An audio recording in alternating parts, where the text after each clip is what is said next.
চীনে ট্যাঙ্কারে পরিবহনের জন্য নির্দিষ্ট পণ্যের কোনো তালিকা নেই। তাই ট্যাঙ্কারগুলোতে জ্বালানি তেল পরিবহনের পর তাতে সরাসরি খাদ্য পরিবহনেও বাধা নেই। সম্প্রতি অভিযোগ উঠেছে, বিষাক্ত রাসায়নিক বহনের পর ট্যাঙ্কারগুলো ভালোভাবে পরিষ্কার না করেই এতে রাখা হচ্ছে রান্নার তেল।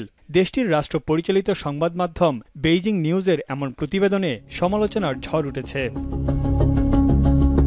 সংবাদ মাধ্যমটির অভিযোগ, দূষিত জ্বালানির ট্যাঙ্কারগুলোতে ভোজ্য তেল পরিবহন খুবই সাধারণ বিষয় হয়ে দাঁড়িয়েছে চীনে।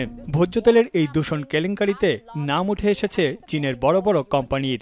এর মধ্যে আছে রাষ্ট্র মালিকানাধীন সিনোগ্রেইন এবং হোপফুল গ্রেইন অ্যান্ড ওয়েল গ্রুপের নাম, যা চীন সরকারের খাদ্য নিরাপত্তার মান বজায় রাখার সক্ষমতাকে প্রশ্নবিদ্ধ করেছে। তেল নিয়ে এই বিতর্ক শীর্ষে উঠে এসেছে দেশটির সামাজিক যোগাযোগ মাধ্যমের ট্রেন্ডিংয়ে।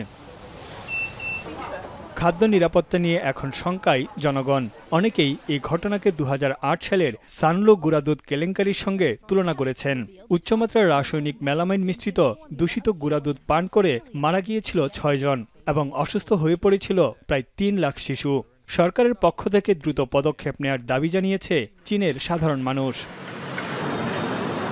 চীনা সরকার বলছে, অভিযোগ তদন্ত করে অবিলম্বে ফলাফল সবার সামনে তুলে ধরা হবে। যারা নিয়ম ভেঙেছে তাদের লাইসেন্স বাতিল করে শাস্তির আওতায় আনার আশ্বাসও দেয় সরকার। এছাড়া যেসব কোম্পানির নাম এসেছে তারাও নিজ উদ্যোগে বিষয়টি খতিয়ে দেখছে। তানভীর জনি, এখন বিশ্ব।